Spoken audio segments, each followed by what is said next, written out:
Değerli basın mensupları, hepinizin bildiği üzere İstanbul 13. Ağır Ceza Mahkemesi'nce Ergenekon terör örgütü yöneticisi olmaktan 34 yıl 8 ay cezaya çarptırılan CHP İzmir Milletvekili Mustafa Balbay hakkında Anayasa Mahkemesi ne yapmış olduğu bireysel başvuru neticesinde Yüksek Mahkeme bir karar verdi ve bu karar doğrultusunda da İstanbul yargılamayı yapan yerel mahkeme olan İstanbul 13.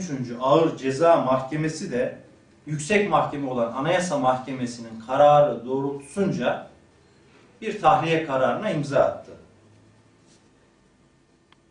Her yerde adalet platformu olarak gerek Anayasa Mahkemesi'nin kısa kararını ve gerekse de Anayasa Mahkemesi'nin dün itibariyle resmi gazetede yayınlanarak yürürlüğe giren gerekçeli kararına baktığımız zaman söz konusu Anayasa Mahkemesi kararının ve gerekse de İstanbul 13. Ağır Ceza Mahkemesi'nin kararının tartışılmaya muhtaç ve hukuki hatalarla dolu olduğunu buradan basınımıza deklar ediyorum ve tüm kamuoyuna.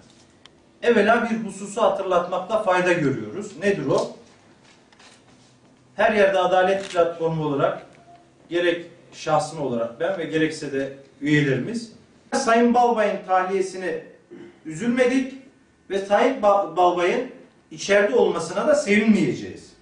Yalnız anayasadaki eşitlik ilkesi gereğince asillere de bu yolun açılması gerektiğinin özellikle altını çizerek vurgulamak istiyoruz. Şayet bunun yapamadığımız zaman ceza yargılamasındaki uygulayıcıların böyle bir uygulamaya gitmedikleri takdirde üstünlerin hukukundan değil, hukukun üstünlüğünden bahsedileceğini de beyan etmek istiyoruz. Her şeyden önce meseleye pragmatik açıdan bakmamak lazım. Meselelere oportunist yaklaşmamak lazım.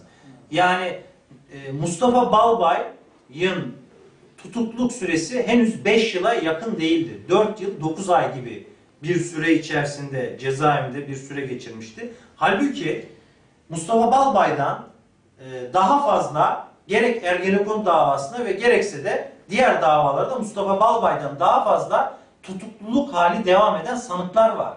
Şimdi buradan şu soruyu sormak gerekir. Neden Mustafa Balbay? Ben şöyle düşünüyorum.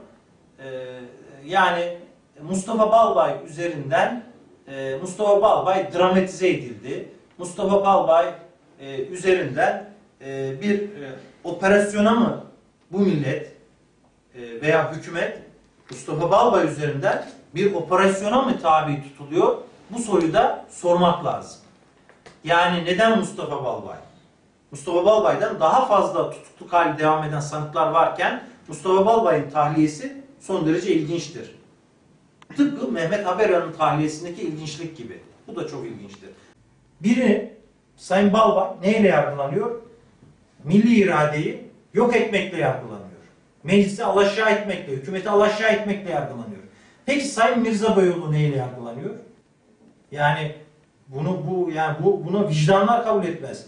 Eline bir tane silah almamış, sadece fikir işçisi olan Salih Mirza Beyoğlu'nu siz içeride tutacaksınız. 28 Şubat'ın apoletli yargısınca verilmiş kararlarla Mirza Beyoğlu'nu içeriye tıkacaksınız ve müebbet hapse çarptıracaksınız. Cezasının büyük bir kısmını tecritte geçirecek ama bir taraftan 34 yıl 9 ay ceza almış Sayın Balbay'ı tahliye kararı vereceksiniz.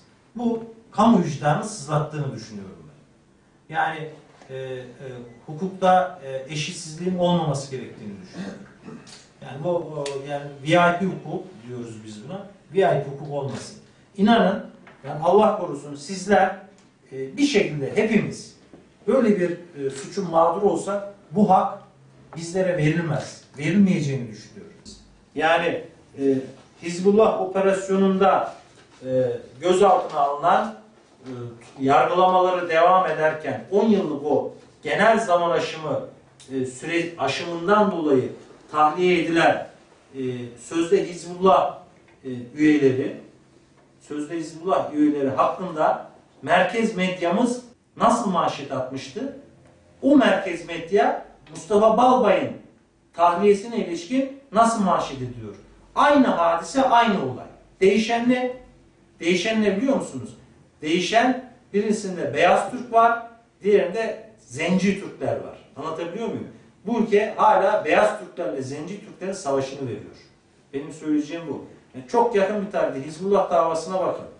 Ben o dava sürecinde yakından takip etmiştim.